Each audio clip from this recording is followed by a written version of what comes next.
Welcome to நெல்லை ஜெயா சமையல். இன்றைக்கி நம்ம சேனலில் வந்து உளுந்து சோறு எப்படி பண்ணுறதுங்கிறத பார்க்க போகிறோம்.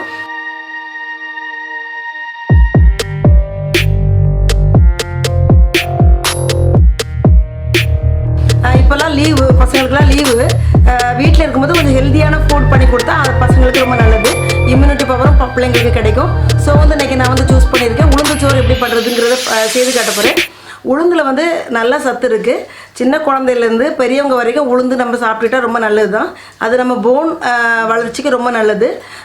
வயதான காலத்தில் வந்து எலும்பு சம்மந்தப்பட்ட வியாதிகள் வராமல் நம்ம பார்த்துக்கணுன்னா உளுந்து லட்டாவோ உளுந்து சோறாவோ இட்லி பொடியில் உளுந்து சேர்த்து ஏதோ ஒரு வகையில் உளுந்து கொஞ்சம் நம்ம அடிக்கடி சேர்த்துட்டா ரொம்ப நல்லது. நாளைக்கு வந்து பூண்டு உளுந்து அரிசியெல்லாம் போட்டு உளுந்து சோறு பண்ண போகிறேன். இம்யூனிட்டி பவர் கிடைக்கும். பூண்டு நம்ம நிறைய எடுத்துட்டா இப்போ வந்து நம்மளுக்கு வைரல் ஃபீவர் நிறையா நடமாடிட்டு இருக்கும்போது நம்மளுக்கு இம்யூனிட்டி பவருக்கு உள்ள நம்ம டயட்டாக பார்த்து எடுத்துக்கிட்டால் ரொம்ப நல்லது. ஸோ வந்து உளுந்து சோறு எப்படி செய்யறதுன்னு பார்க்கலாம். வாங்க தேவையான பொருட்கள் ஃபஸ்ட்டில் பார்க்கலாம். இப்போ வந்து நம்ம எடுத்து வச்சுருக்க உளுந்தை லைட்டாக வறுத்து எடுத்துப்போம். நான் வந்து 1 கப் உளுந்து எடுத்திருக்கேன். அதை லைட்டாக வறுத்துப்போம். அந்த கல் சூடான பிறகு ஸ்லோ ஃப்ளேமில் வச்சு வறுத்துப்போம். ஏன்னா டக்குன்னு அது கரைஞ்சிட்டுனா அந்த ரைஸ் நம்மளுக்கு சாப்பிட நல்லா இருக்காது. லோ ஃப்ளேமில் வச்சு லைட்டாக வாசனை வர வரையும் நம்ம வறுத்தா போதும். வறுத்துட்டு காணிக்கிறேன். இப்போ இந்த அளவுக்கு நம்ம அதை வறுத்தா போதும். இந்த பாருங்கள், ஸ்லோ ஃப்ளேமில் வச்சு நான் வறுத்துருக்கேன். இதை தனியாக எடுத்து வச்சுக்கலாம். அதே இதில் நம்ம எண்ணெய்லாம் சேர்க்காம நம்ம 1/2 டீஸ்பூன் வெந்தயம் எடுத்துருக்கோம். அதையும் நல்லா ப்ரௌன் கலர் ஆக வரைக்கும் வறுத்து எடுத்துப்போம். 1 டீஸ்பூன் சீரகம் அதையும் சேர்த்து வறுத்துக்கலாம்.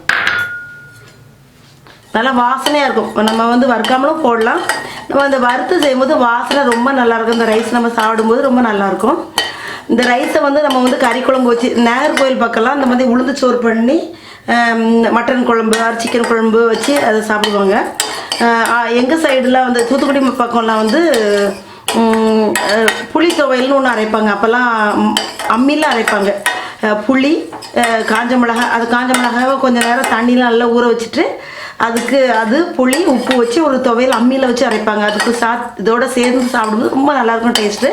இப்போ அந்த வெந்தயமும் நல்லா வறுபட்டுருச்சு. இதை எடுத்து வச்சுக்கலாம். நம்ம அரிசியை வறுக்க தேவையில்லை. இப்போ நம்ம அந்த வறுத்து வச்சுருக்க உளுந்து, நம்ம அந்த வறுத்து வச்சுருக்க அந்த வெந்தயம் சீரகம், நம்ம எடுத்து வச்சுருக்க அரிசி, நான் வந்து 1 கப் உளுந்துக்கு 2 கப் அரிசி எடுத்து வச்சுருக்கேன். அதையும் இதில் சேர்த்துக்கலாம். சேர்த்து நல்லா தண்ணியில் க்ளீன் பண்ணிவிட்டு திருப்பி நம்ம அதை குக்கரில் ஏற்றலாம். இப்போ வந்து நம்ம அந்த அரிசி, அந்த உளுந்து, அந்த சீரகம், வெந்தயம் இதெல்லாம் இதில் குக்கரில் சேர்த்துட்டோம். எடுத்து வச்சுருக்க பூண்டு, நம்ம நல்லா நிறைய பூண்டு சேர்த்துட்டா நம்மளுக்கு ரொம்ப நல்லது. அதுவும் இந்த வைரல் பரவர சமயம் வந்து நிறைய பூண்டு சேர்த்து சாப்பிட்டா நல்லா நம்மளுக்கு இம்யூனிட்டி பவர் கிடைக்கும். அது சேர்த்துருக்கேன். ஒரு கைப்படி அளவுக்கு தேங்காய் எடுத்து துருவி சேர்த்துருக்கேன். தேங்காய் நிறைய போட்டால் டேஸ்ட் ரொம்ப நல்லாயிருக்கும். தேவைன்னா கூட போட்டுக்கலாம்.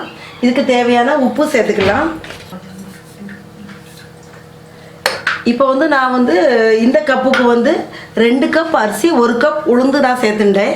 அப்போ வந்து நம்ம வந்து 1 கப்புக்கு வந்து 2 கப் தண்ணி அப்படின்னா 6 கப் தண்ணி வேணும். ப்ளஸ் 1 கப் நம்ம அதிகமாக ஊற்றணும். ஏன்னா அந்த உளுந்து எல்லாம் நல்லா வேகணும்ல, அதுக்காக. அப்போ 7 டம்ளர் தண்ணி இதில் சேர்த்துக்கலாம். இப்போ நம்ம வந்து 7 டம்ளர் தண்ணி சேர்த்துட்டோம். நல்லா கலந்து விட்டு உப்பு நம்மளுக்கு கரெக்டாக இருக்கான்னு நீங்கள் செக் பண்ணிக்கோங்க. இது வெறுமா கூட நம்ம சாப்பிட்லாம், ரொம்ப நல்லாயிருக்கும். இது வந்து உளுந்து நம்ம இருக்கிறதுனால இப்போ லேடிஸில் வந்து அடிக்கடி இந்த மாதிரி செய்து சாப்பிட்றது ரொம்ப நல்லது லேடிஸ்க்கு. அதுமாதிரி 40 வயசுக்கு மேலே உள்ளவங்கெல்லாம் அந்த உளுந்து நம்ம சேர்த்துக்கிட்டா எலும்பு சம்மந்தப்பட்ட பிரச்சனைகள்லாம் நமக்கு வராது. இது இப்போ நல்லா கொதி வந்த பிறகு குக்கரை நம்ம மூடிப்போம். கொதி வர வரையும் வெயிட் பண்ணலாம். இப்போ வந்து நல்லா அது கொதி வந்துருச்சு. இப்போ இது குக்கரை நம்ம மூடிக்கிடலாம். மூடிட்டு அந்த ஸ்ட்ரீம் வரட்டும். இப்போ நல்லா ஸ்ட்ரீம் வந்துட்டு நம்ம அந்த வெயிட்டை போட்டு மீடியம் ஃப்ளேமில் வச்சு ஒரு 4 விசில் வர வரைக்கும் நம்ம வெயிட் பண்ணலாம். இப்போ வந்து நான் வந்து வெள்ளை அரிசி தான் எடுத்திருக்கேன். நீங்கள் வந்து சிவப்பு அரிசி, சாப்பாட்டு அரிசி, சம்பா அரிசின்னு சொல்லுவாங்க வில்லேஜ்லலாம், அந்த மாதிரி அரிசி எடுத்துக்கிட்டால் இதை விட டேஸ்ட் ரொம்ப நல்லாயிருக்கும். அந்த அரிசி நம்ம ஹெல்த்துக்கும் ரொம்ப நல்லது. அந்த மாதிரி ரைஸ் எடுத்தால் கூட கொஞ்சம் விசில் போட வேண்டியிருக்கும். இந்த ரைஸ்க்கு வந்து 4 விசில் போதுமானது. ஒயிட் ரைஸ்க்கு நீங்கள் சம்பா அரிசி எடுத்துட்டா கூட ஒரு 6 விசிலாவது போடணும். அந்த மாதிரி பார்த்துக்கோங்க. ஒரு 4 விசில் போட்டு அந்த ஹீட் அடங்கினப்பறம் நம்ம பார்க்கலாம். இப்போ இந்த ரைஸு உளுந்து எல்லாம் குக்கரில் வச்சு ஒரு 4 விசில் நம்ம போட வச்சுருந்தோம்.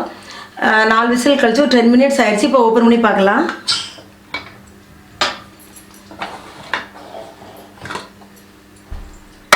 பாருங்கள், இந்த மாதிரி நல்லா பொல பொலன்னு வந்திருக்குது. பாருங்கள்,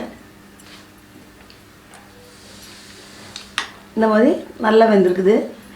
இப்போ வந்து நான் பவுலுக்கு எடுத்துகிட்டு இதுக்கு காணிக்கிறேன். இப்பொழுது சுவையான உளுந்து சோறு ரெடி ஆயிடுச்சு. இன்றைக்கி என்னோடய லஞ்ச் இது தான். இது ப்ளஸ் துவையல் அரைச்சிருக்கேன், தேங்காய் துவையல். தேங்காய், புளி, காஞ்ச மிளகா நல்லா எண்ணெயில் ஃப்ரை பண்ணிவிட்டு கொஞ்சம் வெங்காயம் போட்டு நம்ம பூண்டுலாம் போட்டு அரைச்சா ரொம்ப நல்லா சைட் டிஷ், ரொம்ப நல்லாயிருக்கும். இதுக்கு நல்ல ஒரு ஆப்டான ஒரு சைட் டிஷ்ஷாக இருக்கும். ப்ளஸ் எக்கு பெப்பர் ஃப்ரை பண்ணியிருக்கேன். அந்த எக்கு பெப்பர் ஃப்ரை வந்து நான் லிங்க் கொடுக்கேன், நீங்கள் பார்த்துக்கோங்க. ஆல்ரெடி ஒரு வீடியோ போட்டிருக்கேன். இந்த வீடியோ பிடிச்சிருந்தா லைக் பண்ணுங்கள், ஷேர் பண்ணுங்கள், சப்ஸ்கிரைப் பண்ணுங்கள். அடுத்து ஒரு வீடியோட உங்களை சந்திக்கிறேன். அன்டில் தென் உங்கள் ஜெயா ஜஸ்டின்.